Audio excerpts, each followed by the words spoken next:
நற்செய்தி வாசகம். கடுகளவு நம்பிக்கை உங்களுக்கு இருந்தால். லூக்கா எழுதிய தூய நற்செய்தியிலிருந்து வாசகம். அதிகாரம் 17, இறை திருவசனங்கள் 5 முதல் 10 முடிய. அக்காலத்தில் திருத்தூதர்கள் ஆண்டவரிடம், எங்கள் நம்பிக்கையை மிகுதியாக்கும் என்று கேட்டார்கள்.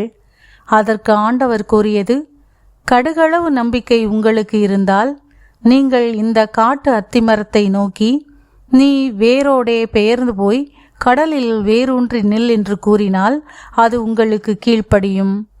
உங்கள் பணியாளர் உழுதுவிட்டோ மந்தையை மேய்த்துவிட்டோ வயல்வெளியிலிருந்து வரும்போது அவரிடம், நீர் உடனே வந்து உணவருந்த அமரும் என்று உங்களில் எவராது சொல்வாரா? மாறாக எனக்கு உணவு ஏற்பாடு செய்யும், இடையை வரிந்து கட்டிக்கொண்டு நான் உண்டு குடிக்கும் வரை எனக்கு பணிவிடை செய்யும், அதன் பிறகு நீர் உண்டு குடிக்கலாம் என்று சொல்வார் அல்லவா?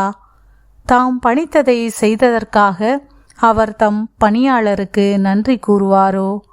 அதுபோலவே நீங்களும் உங்களுக்கு பணிக்கப்பட்ட யாவற்றையும் செய்தபின், நாங்கள் பயனற்ற பணியாளர்கள், எங்கள் கடமையைத்தான் செய்தோம் எனச் சொல்லுங்கள். ஆண்டவரின் அருள்வாக்கு. கிறிஸ்துவே உமக்கு புகழ்.